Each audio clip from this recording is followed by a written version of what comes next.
पंतप्रधान नरेंद्र मोदींच्या निवासस्थानी अर्ध्या तासापासून महत्त्वाची बैठक सुरू झाली आहे। राष्ट्रीय सुरक्षा सल्लागार अजित डोवाल देखील बैठकीला उपस्थित आहेत। तीनही सेनेचे प्रमुख आणि सीडीएस प्रमुख या बैठकीत उपस्थित आहेत। यासोबतच संरक्षण मंत्री राजनाथ सिंग देखील या बैठकीत उपस्थित आहेत। त्याच्यामुळे या बैठकीकडे संपूर्ण देशाचं लक्ष लागलेलं आहे। काय महत्त्वाची माहिती या बैठकीनंतर देण्यात येते याकडे सर्वांचंच लक्ष आहे। या संदर्भात सविस्तर माहिती जाणून घेऊयात। आमचे प्रतिनिधी अविनाश देगसकर आपल्या सोबत जोडले गेलेत। अविनाश, काय या सध्याची परिस्थिती आहे? कारण आता शस्त्रसंधीच्या निर्णयानंतर ही महत्त्वाची बैठक केंद्रात सुरू आहे, दिल्लीत सुरू आहे, काय सांगाल? ही बैठक महत्त्वाची म्हणावी लागेल, कारण 7 मे पासून सुरू असलेलं ऑपरेशन सिंदूर आज अखेर थांबवण्यात आलेलं आहे। भारत आणि पाकिस्तानमध्ये चर्चा झाल्यानंतर आज संध्याकाळी 5 वाजल्यापासून शस्त्रविराम करण्यात सहमती दर्शवलेली आहे। याची माहिती स्वतः परराष्ट्र सचिव विक्रम मिस्री यांनी दिलेली आहे। मात्र त्यापूर्वी अमेरिकेचे राष्ट्राध्यक्ष डोनाल्ड ट्रम्प यांनी ट्विटवरनं एक्स पोस्टवरनं भारत आणि पाकिस्तान दरम्यान मध्यस्थी घडवून आणण्याची माहिती दिलेली होती।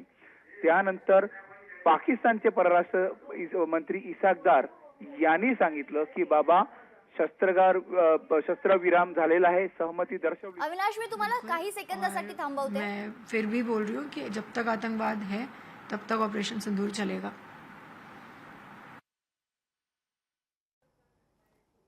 अविनाश, मी पुन्हा तुमच्याकडे येईल। या बैठकीचं महत्त्व आपण समजून घेतोय आणि मी जसं मगाशी सांगितल्याप्रमाणे की पाकिस्तानचे परराष्ट्र मंत्री इसाक दार यांनी स्वतःहून ट्विट करून माहिती दिली की भारत आणि पाकिस्तान यांनी एकमेकांशी चर्चा करून शस्त्रविराम सहमती दर्शवलेली आहे। याची माहिती देण्याकरता या सविस्तर एकूण झालेल्या घडामोडीनंतर स्वतः पंतप्रधान मोदींच्या भेटीला राष्ट्रीय सुरक्षा सल्लागार अजित डोवाल तसंच तिन्ही सेना दलाचे प्रमुख आणि सीडीएसचे प्रमुख या बैठकीसाठी पोहोचलेले आहेत।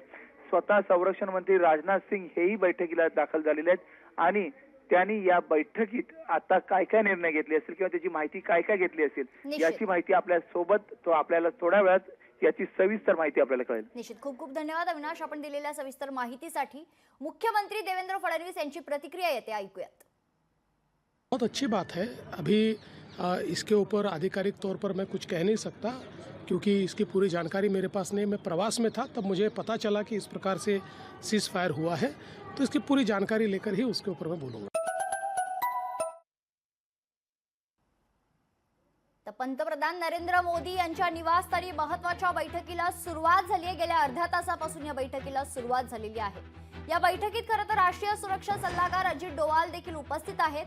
तिन्ही सेनेचे प्रमुख आणि सीडीएस प्रमुख देखील या बैठकीला उपस्थित आहेत।